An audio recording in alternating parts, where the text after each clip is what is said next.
મેહુલભાઈ બોલો છો સર? હા મેહુલભાઈ બોલું છું, બોલો. હું જીઓની કોણ બોલો? જીઓની ઓફિસમાંથી બોલું છું સર. હા હા બોલો ને.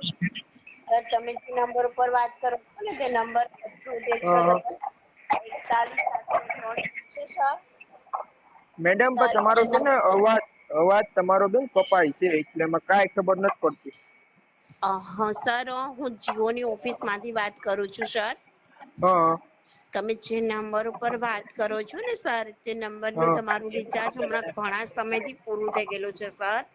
હા આ નંબર જો તમે કન્ટિન્યુ રાખવા માંગતા હોય ને સર તો નંબર હા ઉપર આજ અથવા કાલ સુધીમાં રિચાર્જ કરાવવાનું છે સર. નહીંતર આ હા નંબરની તમામ સેવાઓ તમારા માટે હા રોકવામાં આવશે સર. એ વાત તો આ છે, મારું થોડુંક સાંભળી લેશો? હા બોલીએ સર. અને એમાં એવું છે કે મારે છે ને બેન એક જીઓનું સિમ છે, બીજું ચાલે છે ને હા ઈ સિમ જીઓનું છે. એમાં તમે અહીંયા મારી કંપની જાવ એવું છું, ત્યાં નેટવર્ક નથી આપતા. તમારે રિચાર્જ કરાવીને ફાયદો શું એમાં બેન?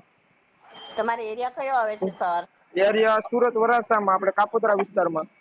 બીજા ફ્લોર ઉપર રહું છું. નીચેના ફ્લોર ઉપર રહેતો હોય તો પણ વાત અલગ છે. કંપની બીજા ફ્લોર ઉપર છે. તમે રિચાર્જ કરાવવાનું કહો છો તો રિચાર્જ કરાવીને શું કરવાનું? કંપનીમાં ફોન કરીએ તો એમ કે અમારો ઇસ્યુ ચાલુ છે, કંપનીનો થોડાક દિવસમાં સોલ્વ કરી દેશે. એવો કમસે કમ 1 વર્ષથી એવી રીતના બોલે છે, સોલ્વ કરી દેશે. ત્યારે રિચાર્જ કોઈ થયું તો નથી સોલ્વ.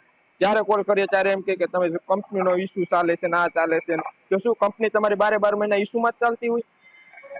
ના સર એવું નથી હોતું.